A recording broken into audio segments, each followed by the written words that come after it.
I've lost Mr. Grader. Just a question about Wait. native grassland. Native grassland. What would that have been, where would it have been prior to deforestation? You know, Sure. How much time do you got? We can talk about this for a while. So there is a lot of debate as to how extensive native grasslands were here in the Northeast. Some people feel there is evidence there were pretty significant expanses of native grasses, places like on Long Island and some of the coastal areas. Some of the river floodplains probably maintain a certain amount of grass habitat. Beavers undoubtedly provided some grass habitat as dams were washed out. So I'm not going to speak conclusively to that amount, but we do know that when we manage grasslands for the benefit of grass and birds here in the Northeast, we do it particularly well. We don't have some of the issues that our grass and birds in the Midwest face. Some of these islands, for example, where we manage the grass bird habitat, nest success is extraordinarily high, potentially 70% plus in terms of nest success. A lot of places you're lucky to get 30 or 40% of the nest to actually succeed in hatching and fledging chicks. So we can do it really well.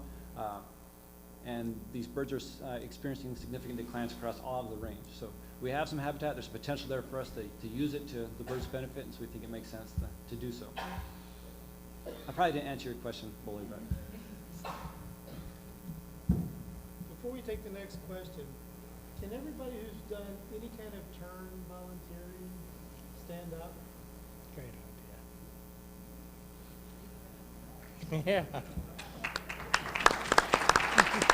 Excellent. Thank you.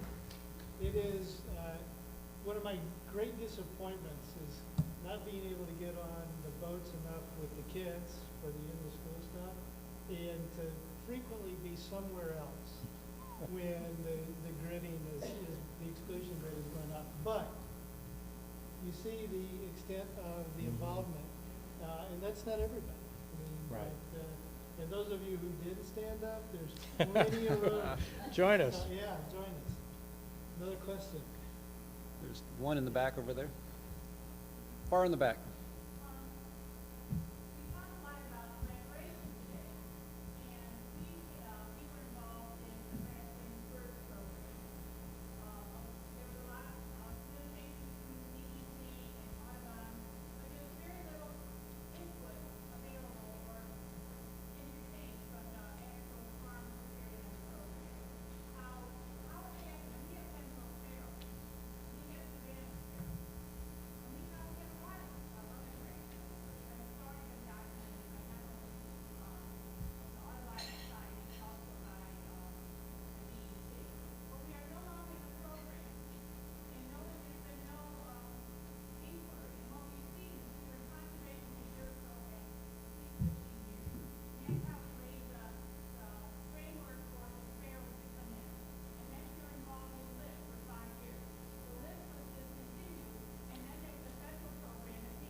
Sure. No, If you can summarize a little bit that way.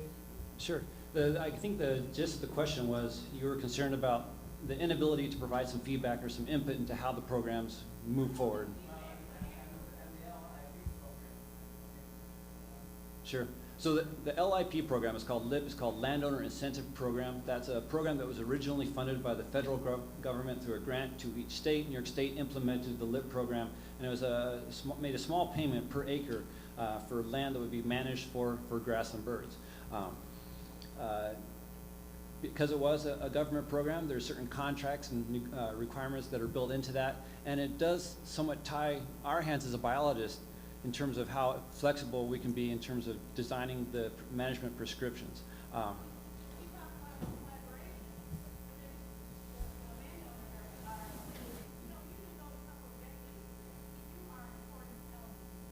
Sure.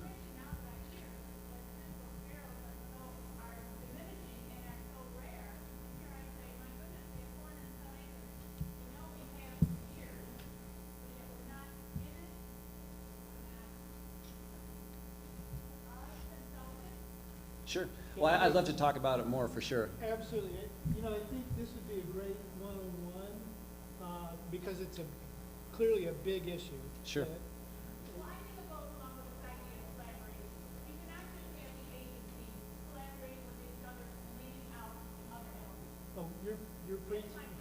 Yeah, I totally agree. I'm a biologist. We really would love to have more individual interaction, but because of some of the bureaucracy that's associated with it, we were even told at various times if we needed to talk to a landowner, we had to talk to a central office first. They would make the contact with the landowner. It does limit communication at times. But sure. I'd love to chat more after this. Hi there. I've got a question about, or maybe just a clarification with the tern nesting. Is there enough existing habitat available for tern colonies, but it's the situation that the herring gulls are too abundant, or is there a need for more artificial nesting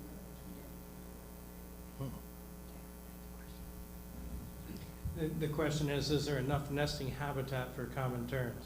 And if there isn't, why isn't there?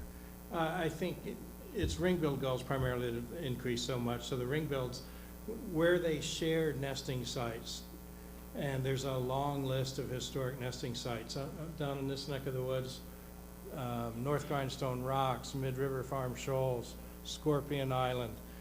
Some of the sites that really had good common tern populations on them or colonies on them were all taken over by ring-billed gulls. The gulls really pushed the terns down to the water's edge. There's several examples of this. Closer to Messina, there's an island where the gulls would take over the top of the island. They're larger, they nest 2 weeks earlier.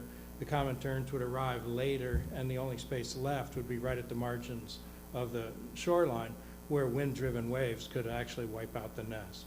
So the main cause of habitat loss was the expansion of ring-billed gulls.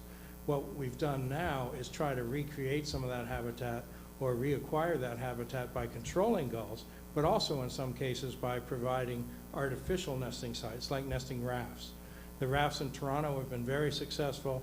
We've tried a raft in Messina with marginal success. We have had terns nest on it, but we've also had issues with predation by mink and so forth. There's some other raft efforts out there that Ohio DNR is doing a new one this coming year. I'm kind of curious to see how theirs works. We tried an experimental nesting barge in Buffalo in 2009. It was extremely successful, but it was also very expensive. So now that Green Marine is here and they have ships and barges, I want to talk about that a little more. So it's both. I think we're trying to replace some of the natural habitat that did exist that gulls have now taken over with artificial sites. Good afternoon. Thank you, everybody, for your time. My question is non-tern related, but the purple martins, has that come up on your radar at all? My family's had those purple martin houses out on the island and also at our Cape Vincent house. And my dad, who loves the birds, when it comes up in the springtime, says, "Where are they going?" Is that a concern, or are they becoming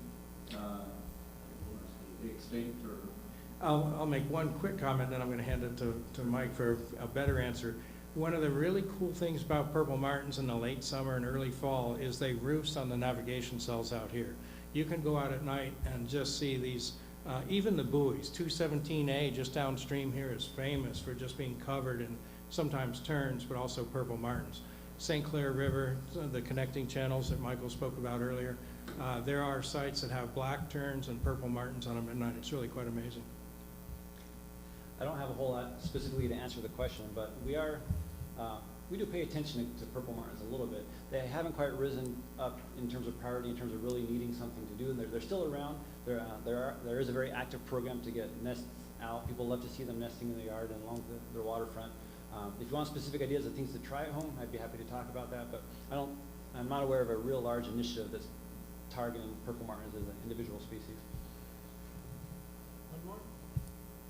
Yes, sir. Question for Mike. You said something in your presentation when you were showing the large left turn nest about the cattails being native species of cattail, not the invasive. Can you tell me which species is which, because I'm not coming across it? Sure. So the question was native, was trying to differentiate between native and non-native cattail.